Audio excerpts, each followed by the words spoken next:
매우 역사적인 날입니다. 네, 그렇습니다. 예, 교수님은 오늘의 이 탄핵안 가결을 의미 부여를 한마디로 얘기하면 뭐라고 볼 수 있겠습니까? 저는 이제 헌정문란 행위를 한 네.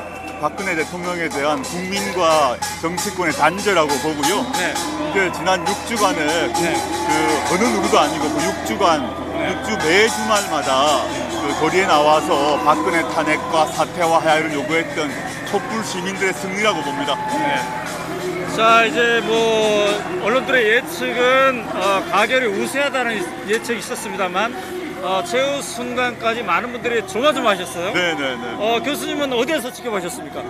전 이 근처에서 지켜봤습니다. 아, 요 앞에 다른 하나 짧은 인터뷰가 있어가지고 네. 공간에 있다가 결과를 보았습니다. 네. 자, 오늘의 이 가결이 오기까지 이제 무엇보다도 정치권도 움직였지만 네. 시민의 힘이 굉장히 큰 것 물론이죠. 같은데요. 물론이죠.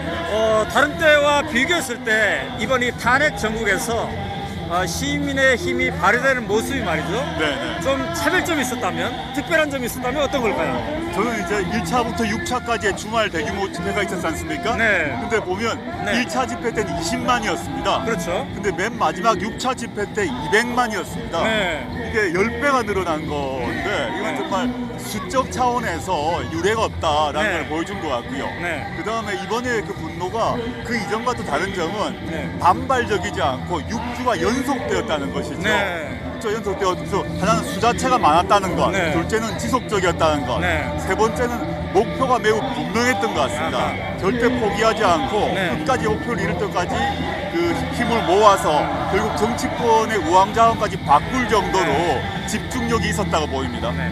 그러니까 국민들의 이런 지속적인 압력이 없었다면 네. 정치권이 이렇게 움직이지는 못했을 것이다. 전혀 못했겠죠. 예, 네. 예, 예. 정말 위대한 국민인데요. 물론입니다. 예, 예. 그러면서 동시에 이제 평화 시위도 특징이 물론이죠. 있었지만 물론이죠. 예, 예, 예. 우리 국민들이 헌법에 대한 공부를 굉장히 많이 한 것 같아요, 이번에. 사실 뭐 이명박 박근혜 정권 들어서면서 네. 우리 국민들은 엄청난 지식이 늘었습니다. 네. 이명박 정권 때 같은 경우는 뭐 예컨대 4대강에 대해서 환경 문제 전문가가 되고 네. 뭐 그 온갖 문제를 공부할 수밖에 없었다 아닙니까? 근데 이번에는 이제 헌법까지 공부하게 된 상황이 됐다. 네. 그래서 저는 그 명실상부하게 이 대한민국만이 아니라 네. 이 대한민국 헌법의 주인이 바로 대한민국 국민임을 확인하게 된 것 같고 네. 이번 기회에 우리 국민 모두가 헌법 정신이 무엇인지를 분명히 알게 된 것 같습니다. 네.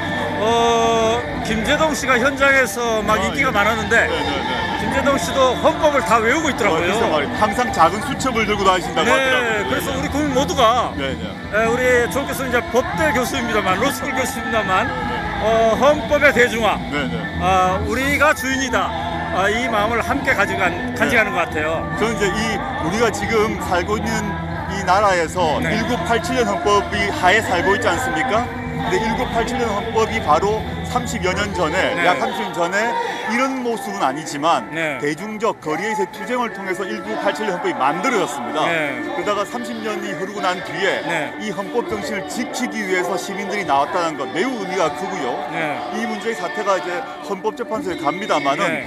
대통령이 헌법을 지키지 않고 헌법을 어기려고 했을 때 네. 그 헌법의 주인인 국민들이 어떻게 해결해야 되는가를 당적으로 보여주었다고 생각하고 있습니다. 자, 이제 헌재로 넘어갔어요. 네. 이제 헌재 결정 어느 정도 걸릴 것으로 예상하십니까? 법상으로는 180일이죠. 네. 근데 180일 다지 안 갈 거라고 봅니다. 네. 저희 이제 당장 1월 31일 날 박한철 소장이 퇴임을 하고 그렇죠. 3월에 또 이제 이정미 재판관이 퇴임을 하는데요. 네. 통상 보면 절차가 오래 걸리긴 사실입니다. 네. 그러나 지금 현재의 234표가 네. 압도적인 표로 네. 가결했다는 점을 생각을 하자면 네. 저는 희망컨대 네. 박한철 소장이 자신의 임기 내에 즉 네. 2월이 넘기 전에 네. 이걸 빨리 결정해 주셔야 된다. 네. 어떻게 할 수 있느냐? 통상적으로 하기 힘들 것인데 네. 헌재가 가지고 있는 모든 사건들을 2월 이후로 미뤄야 된다고 봅니다. 네. 그리고 집중 심리를 통해서 이 사건을 빨리 끝내는 것이 네. 국정 공백을 빨리 회복하는 그런 네. 첩경이라고 생각하고 있습니다. 자, 그러면 1월 말에 만약에 난다면 3월 말 정도에 대선을 치르는 그런 셈이죠. 네. 굉장히 우리 역사에 드물게 봄에 대선을 치르는 네, 네. 그런 결과가 되겠는데요. 어쨌든 헌재 판결이 난다 하더라도 촛불 민심들이 진정으로 원하는 것은 최종적으로 완성된 건 아니겠죠? 물론이죠. 저는 네. 이제 이게 시작될 초기에 명예혁명이라는 표현을 썼습니다만은 네. 지금 이게 헌재에게 모든 걸 맡겨버리는 거 절대 안 된다고 봅니다. 네. 지금 상황은 분위기가 다릅니다만은 또 그 상황이 바뀌면 헌재에서 어떤 결정을 할지 네. 또 언제 결정을 할지 모르기 때문에 네. 또 지금부터가 중요하다고 보고요. 그래서 저는 이미 사실은 지난 6주간의 광화문 그 시위를 통해서 네. 전국적인 대규모 시위를 통해서 정치적 탄핵은 이미 이루어졌습니다. 네. 근데 지금 오늘은 뭐냐 하면 법적 탄핵이 시작되는 날입니다. 네. 법적 탄핵을 이제 마무리를 해야 되는데 네. 끝날 때까지는 끝난 것이 아니라는 거죠. 네. 저는 지금 촛불 시민들이 헌재에서 결정을 할 때까지 절대 긴장을 놓치면 안 된다는 걸 당부드리고 싶고요. 네. 두 번째는 지금 오 대표께서 말씀하셨습니다만은 지난 6주간 시민들이 광장에서 나와서 했던 요구가 네. 단지 박근혜, 최순실 개인의 제거가 아니란 것입니다. 그렇죠.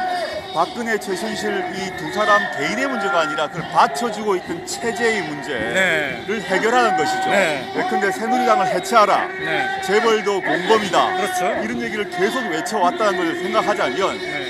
헌재에서 이제 헌재가 빨리 정확한 재판을 해줄 것을 요구하는 것 외에 네. 지금 광장에서 요구되었던 이런 예컨대는 대표적으로는 재벌 해체의 문제, 네. 재벌과 검찰 개혁의 문제 네. 이런 것들을 하도록 네. 바로 정치권이 나서야 하고 네. 그 정치권에 대해서 우리 국민들이 압박을 가해야 된다고 봅니다. 네. 그래서 이제 새로운 사회에 대한 설계를 하고 그 새로운 민주주의 사회를 구현할 민주정권을 만들고 네. 그 이후에 그 정권에 의해서 새로운 정책이 실제로 구현되는 거기까지 가야지 물론이죠. 시민들의 네. 명령이 제대로 집행됐다고 볼 수가 있겠네요. 물론입니다. 아까 말씀드렸듯이 이제 법적 탄핵은 이제 시작에 불과하다. 네. 그리고 우리가 지금까지 6주간 진행해왔던 명예혁명, 네. 시민혁명은 여전히 현재 진행 중이고 네. 3분의 1도 오지 않았다고 봅니다. 네. 지금 말씀하셨던 전체적인 그 시민들의 요구를 수행하고 네. 그 법적으로 완성할 때, 제도적으로 구현할 때 이 혁명은 완성되는 거다라고 보기 때문에 네. 아직 갈 길이 멀다 생각합니다.